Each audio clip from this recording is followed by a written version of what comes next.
Kaya I did not have any intention to fool you or anything like that. Hindi lang itong tamang panahon para magsabi ako. Mas priority ko sa Elora. Bakit? Mapait ng ngiti niya. Para pagtakpan ng kasinungalingan mo at paglilihim? Alam mo, mulat sa pulang kwento ko, pero ikaw, paisi-isi ka sa harap ko na parang banal na santo. Yun pala, isa ka rin kulad ng mga taong yun sa nakaraan ko? Naguhugas kamay ka ba dahil naaawa ka sa sinapit ko? May pagkakataon kang sabihin sa akin noon. Agad niyang pinahid ang mga luhang pumatak sa pisngi niya. Para ano? Para iwasan mo ko? I've liked you since that day I saw you in my private lift. As far as I don't know, kaya lang may girlfriend ako. Nakalimutan kita, but then, napapalapit ako sa anak mo. Hanggang namalayan ko, nagkakagusto na talaga ako sa'yo. If I told you who I was, you think nandito ako ngayon? At least ngayon, hindi ka basta-basta makakataka sa akin. Ano? Hindi makapaniwalang bulalas niya, pero ngumiti ito sa kanya at pinahid pa talaga ang mga luha niya. Kaya lang mabilis siyang umiwas. May pinagsamahan na tayo. Mahirapan ka na makawala sa kagwapuhan ko? Nakangisi pang sabi nito pero masama ang titig niya rito kahit na hinahawakan siya rito sa bewang. Talaga? Kaya ba si Ava hindi makawala sa karisma mo? Hindi napigal na sabi niya kaya napatanga ito sa kanya. Anong kinalaman ni Ava rito? She inhaled deeply, weighing in her mind whether she would say it or not until she saw Dr. Mariano walking. Agad niya iniwan si Asher at inayos ang sarili. Doc! Tawag niya sa doktor na kagad namang lumingon. Kiana, Doc, lilipat na po kami ngayon. Pwede na po siguro? Sure. Maya-maya pupuntahan ko si Laura para makalipat na kayo. Ibigay mo na lang referral, ha? Tinawagan ko na si Dr. Ignacio. Maghihintay na lang siya sa inyo. Desidido ka na ba? Opo, Doc. Sige, magpa-assess ka na. Opo, Doc. Pumunta siya sa billing para magpa-compute. Wala pa ron tao kaya magagawan daw kaagad siya ng computation. She just wait on the bench. Lumapit si Asher sa kanya at naupo sa tabi niya. Tiningnan siya nito, ramdam niya. He was staring at her. DNA results don't come out easily like snapping your fingers, babe. 3 araw ang inaabot. You think Wall will pay the bills today? No offense. Hindi siya umiimig. Alam niyang kasing laki na ng hot air balloon ang bill at inilang basta lobo. At tama ito na hindi gagastos si Wolf ng ganoon kaaga. Si Olive. Si Olive ang dapat na magbayad sa bills. Hindi sapat ang 30,000 na nakuha nila mula sa pamilya na yon. Si Olive ang magbabayad. Matigas na sambit niya. Pupunta siya kay Olive. May address siya at alam niya kung saan siya dahil nakuha na siya ng mga pulis. Wala naging sagot si Asher. Gusto na rin niyang isipin na baka kaya ito gumagastos para pagtakpan ng mga dalapen niya. Sumasakit na rin sobrang dibdib niya sa mga nakikita niya na kahalaya ng dalawa. Paano ang tawag dito ni Elora? Pero sa likod ng lahat ng yon, kay Ava pa rin ito. Hindi kaya makakalabas ngayon kung iaasa mo sa babae na yon lahat ng bayaran. Hihingi na ng pera, dadaan sa proseso. Mapapahiya ka kasi sa police station kayo mag-aareglo. Sani naman ako mapahiya at magmukhang tanga. Yung ibang tao nga ginagawa na lang yung libangan. Puno ng hinanakit na sabi niya rito. I don't understand you, babe. Ano mga hugot ba yan? Kung tungkol sa pagiging frat lord ko, hindi ako nagbabayad utang dahil miyembro ko nakabuntis sa'yo. Kung? He put an emphasis on the word kung.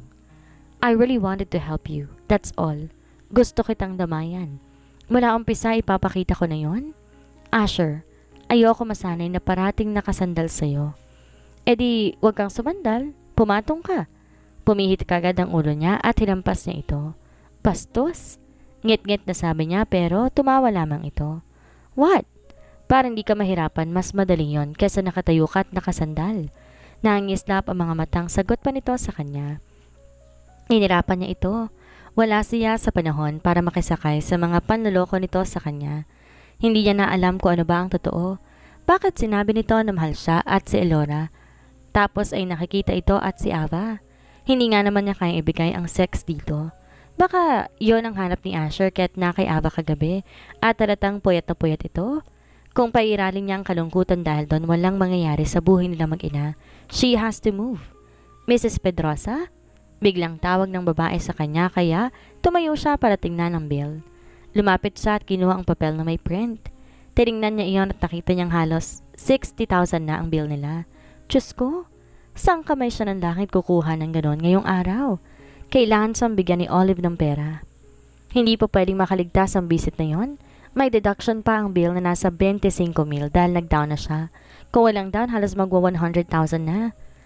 Nasa pangmasang ospital sila pero lumulobo ng ganon ang bill? Well, may private doctor siyang kinuha kaya malamang malaki ang bayaran dahil sa PF. Plus pa ang kwarto na mahal sa isang araw. Dagdag pa nasa 5-star hotel. Let me see. Asher extended his arm to get the paper but she remained looking at it. Pautangin muna kita. Bayaran mo na lang kapag may DNA test result na, ha? You are stressing me. What if you don't accept it? Take it as a debt? Okay na ba? Umarko ang mga kilay ni Asher at ngumiti sa kanya. Hindi siya umimik at bumuga lamang ng hangin. Ang hirap maging mahirap. Kahit ayaw niyang tumanggap, wala siya magagawa. Dahil kahit batas na inaasahan niyang tatayo, sa panig nilang mag-ina, nabaluktot na. May I know who told you that I was a former lord? Ang girlfriend mo? Tahasan niyang sagot sa binata na saglit na napatda.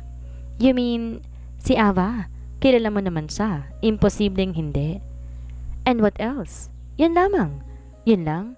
May dapat pa ba siyang sabihin? Nakita niya ang pagtiimbagang nito. Mukha itong nagalit sa sinabi niya. Kailan mo ipapa-DNA sa Elora? Seryoso ng tanong ni Asher sa kanya. Bukas. Aasikasuin ko muna ang admission niya sa private hospital. Pera lang kailangan ko sa ama ng anak ko at wala na akong pakialam pa. Nakatitig si Asher sa kanya at parang naiiling. You seem so mad at the world and so mad at me. Baka nga huli na pero sorry pa rin. Anito pero hindi siya tumango at hindi rin naman siya umiling. Kinuha niya ang kanyang smartphone nang hindi na siya makatiis. Hinarap niya ang mga litrato na pinagsan ni Ava sa kanya at pinagsan niya sa messaging account ni Asher. Agad nitong kinapa ang smartphone sa bulsa nito at tiningnan iyon. He looked at her but she did not speak. Alam niyang di pa nito nakikita ang mga litrato dahil profile pa lamang niya ang lumabas sa screen ng smartphone nito. Ano pa bang di ko alam sa'yo, Asher? Yun ang naging tanong niya.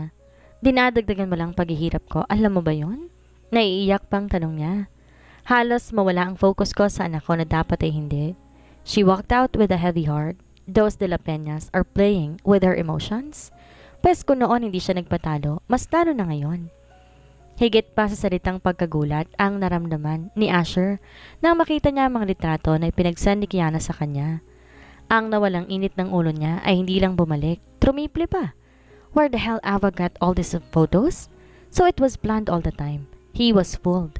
Now he's got some explaining to do. Bukod sa mga litratong ito, sinabi ni Ava na dati na siyang frat lord. Anong ibig sabihin nun?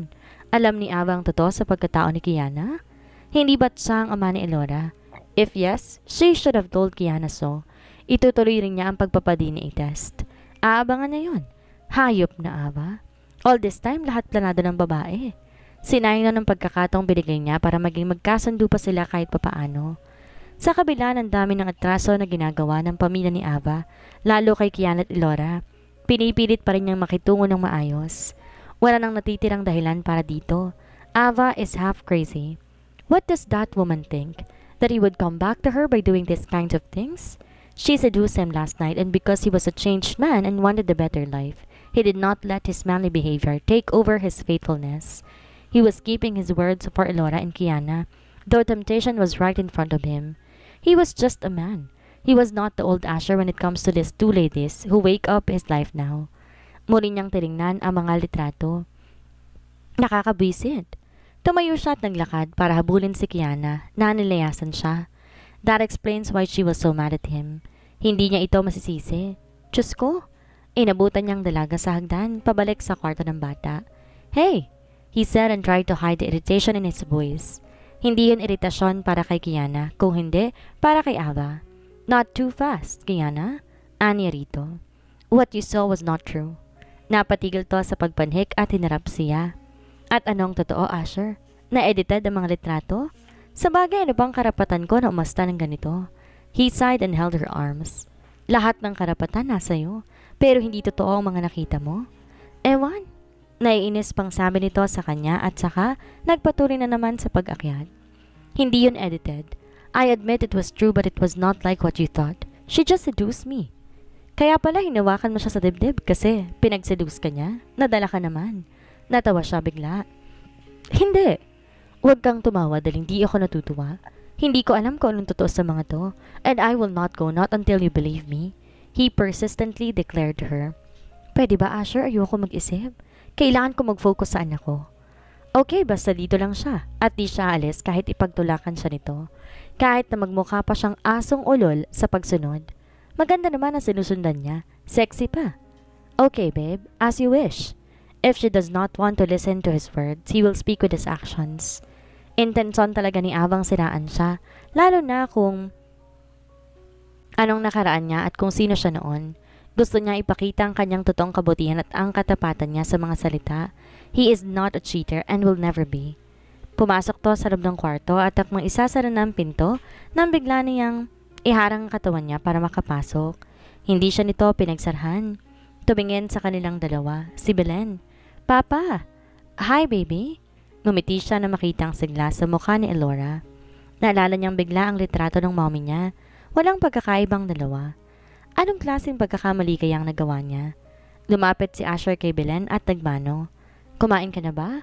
Parang ang tamlay mo, Asher." Di pa siya nakasagot, nagsalita na kagad si Kiana. "La, ito na po ang bill. Lilipat na po tayo." "Ha? Maghahanda na ba ako?" May pupuntahan lang po ako saglit." "Saan?" "If you're planning to go to Olive, don't. I will tell my lawyer to fix this. Let them know that you have a lawyer now." Agad naman niyang sagot. "Wag na, itutuloy ko na lang yung abogado ng gobyerno." Sagot naman ni Kiana. Matapang pa sa tubig. "To what? Para mapahiya ka?" "I don't judge those lawyers, but let's face the fact that some of them will not give 100% of their effort to help you. Kapag wala ng dati mong abogado, lilipat ka sa iba. Dating judge ang kalaban mo, saan ka magrereklamo? Sa opisina ng presidente o sa Chief Justice? Para kang susuot sa bugtas ng karayom bago mo makuha ang hustisyang gusto mo." Paliwanag niya rito para wag na tong magmatigas pa dahil galit ito sa kanya. "Problema ko na siguro yon." "My ass, Kiana. Wag mo ako minamay as my ass, ha?" Tumigil siya. Sinara niya ang bibig niya. "Kayo ba ay magkaaway?" Tanong ni Belen na parang naguguluhan sa kanilang dalawa. "Siya lang po ang nang-aaway, Lola Belen." Sumbong niya kaagad sa matanda. "Ako, minamahal ko siya. Napahagikik si Clora kaya kinindatan niya ito. Hindi mo ako mauuto. Hindi kita inuuto. Iniisip mo lang na utu-uto ka. Susme, dito pa kayo nagdiskusyon sa harapan ng bata." May punto naman si Asher. "Apo, kung nabaliktad na nga ang kaso, anong kasiguruhan na maitutuwid mong muli ang matandang matapobre na yon ang kalaban mo? Di naman sa panghahamak sa takbo ng sistema ng katarungan dito sa atin, ha? Bihirang makasumpong ng tapat na talagang tutulong sa'yo sa ahensya ng gobyerno. Kaya nga nauso si Mr. Tulko. Eh di magpapakatulko na rin ako? Baka naoperahan na si Elora. Kaya napigbibigyan ng pagkakataon na makapasok doon sa dami na nagreklamo kay Tulko. Ayaw niya raw po ng utang na loob sa akin." Aniya pa kay Belen. Pinukol siya ni Kiana na masamang tingin. "I do understand na nahihiya siya, Lola. Pero sabi ko pabayaran lang niya kay Wolf. Tapos ang usapan. Everything is settled then. Yon ay kung si Wolf ang ama." "Alangan namang ikaw." Sabat naman ni Kiana. "Eh kung ako nga, magtigil nga kayo. Para kayong aso at pusa eh. Huwag ka magtitiwala sa lalaking yon, Kiana. Dala yon ang kampo ng kadiliman. Malay mo ba sa mga yon? Magpapa-DNA ako, La? Kapag lumabas na malalaman ng anak ko ang dapat, baka papuntahin ko rin siya dito. Maglilipat na muna tayo." "I will settle the bills now," Asher said as he stood up. "Give me that." Maagap na ginagaw ni Asher ang papel kay Kiana at kahit gusto nitong kunin pabalik, wala itong nagawa. Lumabas siya para bayaran iyon. Hawak ang smartphone, tinawagan niya si Lucas. Mabuti na lamang at parating alerto ang kanyang mga pinsan sa mga ganoong pagkakataon. Hindi pa nito alam ang tungkol sa natuklasan ng mommy niya. Sasabihin niya ngayon, "Look," he said over the phone. "Come here at PGH. Bring me money." "Huh?" I said, "Bring me money. About 500K in cash." "Kukuha ko. Saan?" "Sa vault mo. I'll pay you later." "Ganyan ba kaya kalaki ang babayaran dyan?" "Ask me later. I need it. Now." "Okay, sige. Di pa ako nagde-deposit sa bangko." "Wala pang taga-bangko. I'll be there in 10 minutes." "Thanks." Pagkababa niya ng smartphone, nariyan na si Kiana sa tabi niya. "Asher, please." Ani niya nang humarap. "Not now, Kiana. I-set aside mo na lamang ang galit mo sa akin. I am doing this for Laura. I want her to end her suffering.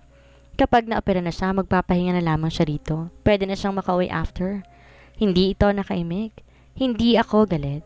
Gusto ko lang maintindihan mo ang sitwasyon. Come with me if you want. I will wait for Lucas. Naglakad siya, tahimik tong sumunod kapag gawan. Paglabas na ng ospital sa may lobby, hindi niya inaasahan na makikita na naroon na naman si Olive sa loob, sa may station. Tumingin ang babae sa kanila. Olive! Galit na tawag ni Kiana sa babae. What? Mataray na tanong naman noon. Harapin mo ang kaso mo dahil uusad na ulit. Aniya sa babae, bago pa makapagsalita si Kiana ng kung ano. My lawyer is fixing this. Babayaran mo lahat ng bills dito hanggang sa braces sa operasyon. I assure you that. How far can you go? Tanong niya. Para siyang tinutulak ng mommy niya na gawin niya to. Alam niya hindi lang basta magkamukha si Elora at si Selena. May nagko-connecta sa kanilang dalawa. Anong how far can I go? You are a damn best actor, Alpha Asher. His jaw clenched. Why not tell her about you and Ate Ava? There is nothing to tell. Wala akong pakialam. Bakle ni Kiana. Ang ayusin mo, yung obligasyon mo sa bayarin ng anak ko. Ikaw na nga nagkasagasa, ikaw pa makapal ng mukha. Kasing kapal ng mukha ng tatay mong nagpapabayad sa mga kriminal para sa kalayaan. Bawiin mo yan, idedemanda kita. Akala mo hindi ako lalaban sa'yo? Kung buksan kong kaso laban sa inyo sa probinsya, lahat kayo makukulong kapag napatunayan ko na biktima ako. He looked at Kiana. Tapos ngayon magbibitbit ka rito na isang wolf? Baka kala mo kapag nakilala kong tatay ng anak ko, libre ka na sa lahat. Hindi. Hahabulin pa rin kita. Sa hustisya at di ako paaareglo sa inyo ng tatay mong gago. Nakita niya nagalit si Olive na sobra sa mga sinabi ni Kiana. Pero walang magawa ang babae. Nabubisit siya dahil siya man ay may dinadami nito sa mga kalokohan ni Aba. Hindi pa rin pala nakaka-move on ang ex niya sa kanya. Sa halip na ipagpasalamat mong, sinabi ko kung sinong posibleng ama ng anak mo. Kala mo kung sino ka? Kumakapit ka lang naman sa boyfriend ng ate ko. Stop it, Olive. You are telling lies. Just leave and face the new charge against you. Napatna ayon sa sinabi niya pero kapag gawan ay pumalakpak. Ang galing mo magpasakay ng babae, Asher. Paniwalang paniwala si Kiana sa'yo. At the end of the day, lalabas ang totoo. Naputol ang pag-uusap nila nang matanawan niya si Lucas. Napapasok na ng lobby. May bitbit na bag pero laking inis niya dahil nagsasabay yon sa paglalakad at si Wolverine. May bitbit din iyon na bag. Hi, Kiana. Since you mentioned that you need money, here. Sabihin mo kung kulang pa at kukuha ko. Nakangising sabi ni Wolf nang makalapit. Sa mga sandaling iyon, gustong pumatay ni Asher ng tao. Kilala ba ng lalaking ito kung sinong binabangga niya? Tumingin sa kanya ang lalaki, kaya't nakipagsukatan siya ng tingin. Buburahin niya to sa mundo oras na hindi na ito ang ama ni Elora. Nagmamadali si Olive tumalikod para tawagan ng kapatid. Magsusumbong ito sa nangyayari. Nagkaroon ng kompetisyon sa pagitan ng dalawang lalaki na kahit na walang pakialam si Wolf kay Kiana, nakikita ng babae interes noon na makuha si Kiana. Sa pisikal na aspeto, knowing Wolf, walang pinipili, mas maganda. Kahit pa pobre na tulad ni Kiana. Ate? Pabulong na sabi ng babae habang nakasilip lamang sa may pader. What? Nandito si Wolf. Binayaran mo na ba ang hinayupak na ito? Oh, of course. Humingi ng pera, pansustento dun sa batang nabangga mo. Of course, it was just for a show. The money was from my savings account. OMG. I can't believe it. I gave up my allowance for my shopping needs. I really have to get Asher na. Naiirita ako, Olive. Hindi gumana ang lahat. He refused the wine with a sleeping drug. Ay di sana napikot ko na siya. And seems like di rin effective ang ginawa mong pagsasend ng litrato. Nandito pa rin si Asher, nakabuntot na parang asong ulol kay Kiana. We will use Wolf now. Siya nang bahala. Na-instructionan ko na siya tungkol sa DNA testing. And you will manipulate the result just like on TV, right? Right. May kausap na akong laboratory. Wala namang alam si Asher na siyang ama ng bisit na bata na yon. Sana natuluyan na yon. Pahamak? Bakit di mo ba yon patayin? Turukan mo ng maling gamot. Agad na napatda si Olive. Ate, hindi ako mamamatay tao. Whatever. Just leave the hospital. Si Wolf na ang bahala? Wolf was also asking for Kiana. May pagnanasang lalaki sa trash. My gosh! Natatawa pa nitong sabi. Nakaplano na bang lahat? Kapag dumating ang oras na yun, masusuklam si Asher sa babaeng pinapantasya niya.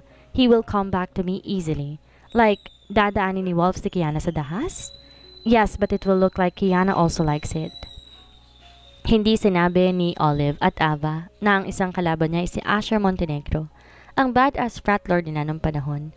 Ilang beses tong napatrouble mag-isa sa frat war dahil mapanulot to ng mga bebot, pero hindi na umaatras sa kalaban. Mula sa pagkabangag sa ginamit na droga, parang natauhan si Wolf habang nakatitig kay Asher. Naglalakad papunta sa biling. Tila ba nabahag ang buntot ng lalaki sa alpha nila? Dapat magbabaw iyon pero hindi na nagawa. Ava, dapat triple ang bayad mo sa akin? Ani yon sa hangin, saka gumalaw ang mga panga. Nangangati iyon ako rin ng smartphone na tawagan ng babae pero hindi magawa. Wala nang panahon para umurong. Nakipagkasundo na ito at wala na magagawa pa.